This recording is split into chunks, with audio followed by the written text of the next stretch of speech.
আসসালামু আলাইকুম রহমতুল্লাহি ওয়া বারাকাতুহু। সুপ্রিয় বন্ধুরা, আমরা এখন উপস্থিত আছি বাংলাদেশের ঐতিহ্যবাহী একটা দ্বীনি প্রতিষ্ঠানে। আমরা জানি যে আমাদের বাংলাদেশে শহীদ দিন এবং শহীদ দিনের আলো পৌঁছাইছে যে কয়েকজন হাতে গোনা মুরব্বীদের মাধ্যমে, তার মধ্যে অন্যতম আমাদের হাফেজ হুজুর রহমতুল্লাহি আলাইহি। হাফেজ হুজুর রহমতুল্লাহির নাম বললে আমরা অনেকেই জামিয়া নূরিয়ার কথাই স্মরণ আসে, যেহেতু এখানে হুজুরের মাকবারা।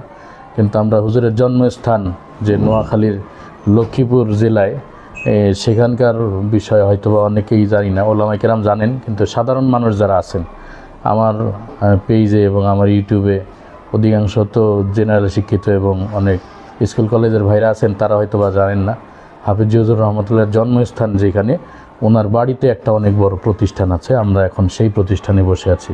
আর এই প্রতিষ্ঠানের নাম হচ্ছে মাদ্রাসায়ে ইশাআতুল উলুম লুধুয়া মাদ্রাসা। এই মাদ্রাসার পিছনেই হযরত হাফেজ হুজুর রহমতুল্লাহর জন্মস্থান। তিনি যেই বাড়িতে জন্মগ্রহণ করেছিলেন এবং তার বাবা মায়ের কবর, তার দাদা দাদির কবর সব এখানে অবস্থিত। তো আমরা জানি আল্লাহর ওলি যারা ইলমের মানে ঝান্ডা নিয়ে সারা দেশে সফর করেন, তো ওনারা যেসব জায়গায় তাদের কদমের ছোঁয়া লেগেছে সেখানেই একটা না একটা দ্বীনি প্রতিষ্ঠান প্রতিষ্ঠিত হয়ে গেছে। এটা আমরা অনেকে শুনছি, তারই একটা নমুনা এই মাদ্রাসা। এখানে হাফেজ হুজুর রহমতুল্লাহর জন্ম হবার উসিলায় এটা একটা প্রত্যন্ত অঞ্চল। এই 2024 সালে এসেও এই এলাকায় আমরা মোবাইলের নেটওয়ার্ক ঠিকমতো পাই না এবং শহর থেকে অনেক ভিতরে। এরকম ভিতরে সাধারণত স্কুল কলেজ হওয়াটাও কল্পনাতীত, সেখানে এত বড় একটা দ্বীনি প্রতিষ্ঠান, যে প্রতিষ্ঠানে দাওরা পর্যন্ত আছে এবং দাওরার পরে ইফতাও আছে। তো এত বড় একটা দ্বীনি প্রতিষ্ঠান হুজুরের এই জন্মস্থানে, তো এই প্রতিষ্ঠানের সাথে পরিচিত করাই দেওয়া, এটা আমি মনে করি আপনাদের সাথে হাফেজ হুজুর রহমতুল্লাহর যে বরকতি একটা তাসির আছে, তার জীবনের সাথে সম্পৃক্ত একটা, তার স্মৃতিময় একটা জায়গা। তো এই প্রতিষ্ঠানে আমার পাশে এই প্রতিষ্ঠানের ওস্তাদবৃন্দ বসা আছেন। তো আমরা ওস্তাদদের কাছ থেকে এই প্রতিষ্ঠানের প্রতিষ্ঠা কাল এবং এই মাদ্রাসা কীভাবে এই পর্যন্ত আস্তে আস্তে গড়ে উঠলো এই ব্যাপারে সংক্ষিপ্ত একটু ইতিহাস শুনবো আর কি। আমার পাশে বসা আছেন এই মাদ্রাসার একজন ওস্তাদ, হুজুরের কাছে আর কি আমরা একটু শুনি এই প্রতিষ্ঠানের ব্যাপারে। আসসালামু আলাইকুম রহমতুল্লাহি ওয়া বারাকাতুহু। আমি মুফতি ইসমাইল মাহমুদ, অত্র মাদ্রাসার সিনিয়র মুহাদ্দিস। হাফেজ হুজুর রহমতুল্লাহ আলাইহি জন্মের পরে এখানে পড়াশোনা করেছেন তার দাদা আকরামউদ্দিন মিয়াজি রহমতুল্লাহ আলাইহির কাছে এবং তার বাবার কাছে। এরপরে তিনি দেশেও কিছু পড়াশোনা করেছেন, পানিপথে পড়াশোনা করেছেন ইন্ডিয়াতে। এরপরে দীর্ঘ সময় তিনি ঢাকাতে খেদমত করেছেন, ব্রাহ্মণবাড়িয়া করেছেন, বাগেরহাটও কিছু সময় করেছেন। এক সময় তার মনে হলো যে আমার বাবার কবরের পাশে, দাদার কবরের পাশে প্রতিষ্ঠান হওয়া দরকার। তখন 1975 সালে তিনি কামরাঙ্গীরচর মাদ্রাসা থেকে 18 জন ছাত্র পাঠিয়ে এখানে মাদ্রাসা শুরু করেছেন। সেই থেকে আজকে 50তম বৎসর। আলহামদুলিল্লাহ প্রায় 1000-এর মতো ছাত্র এখানে, মক্তব বিভাগ এবং নুরানি প্রাইমারি বিভাগও এখানে আছে এবং দারুল ইফতা পর্যন্ত এখানে আছে। আলহামদুলিল্লাহ বিভিন্ন জেলার ছাত্ররা এখানে পড়াশোনা করেন এবং যোগ্য যোগ্য ওলামায়ে কেরাম, আসাতিজায়ে কেরাম এখানে আছেন। বর্তমানে হাফেজ হুজুর রহমতুল্লাহ আলাইহির ছোট সাহেবজাদা হযরত মাওলানা শাহ আতাউল্লাহ হাফিজজি তিনি মুহতামিমের দায়িত্ব পালন করছেন।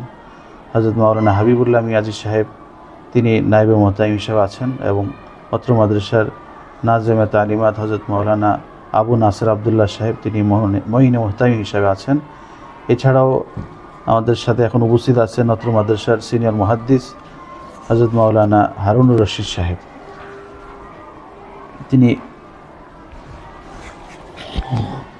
তিনি কিছু কথা বলেন। জি, আলহামদুলিল্লাহ ভাই আসছেন, আপনাকে ধন্যবাদ জানাই, মোবারকবাদ জানাই। আমাদের প্রতিষ্ঠানের খোঁজ খবর নিয়েছেন, দেখেছেন, আলহামদুলিল্লাহ আপনি এতে অনেক খুশি হয়েছেন, আনন্দ প্রকাশ করেছেন। আলহামদুলিল্লাহ আমাদের মাদ্রাসার লেখাপড়া খুব ভালোই চলছে। এখানে তালিম তরবিয়তের মেহনত আলহামদুলিল্লাহ অনেক ভালো, অনেক মজবুত এবং বেফাকের অধীনে, হাইয়াতের অধীনে এখানে আলহামদুলিল্লাহ পরীক্ষা হয়, পরীক্ষায় ভালো রেজাল্ট করে আমাদের ছাত্ররা। একটা দেশের অন্যতম ঐতিহ্যবাহী শিক্ষা প্রতিষ্ঠান হযরত হাফিজ জুজুর রহমতুল্লাহের এই দিনী প্রতিষ্ঠান। তো আমরা আপনাকে ধন্যবাদ জানাই, আপনি আসছেন, ইনশাল্লাহ ভবিষ্যতেও আসবেন এবং আমাদের জন্য দোয়া করবেন। আমাদের প্রতিষ্ঠানটা উত্তরোত্তর আরও উন্নতির দিকে অগ্রসর হইতে পারে। আপনি একজন মেহমান মুসাফির, আপনার দোয়া কবুল হবে আমরা আশা করি ইনশাল্লাহ। আপনি আমাদের জন্য ভরপুর দোয়া করবেন। অনেক আকাবেররা এখানে আসেন, হাফিজ জুজুর রহমতুল্লাহের নাম শুনলে আশেপাশে কেউ আসলে এখানে আসেন।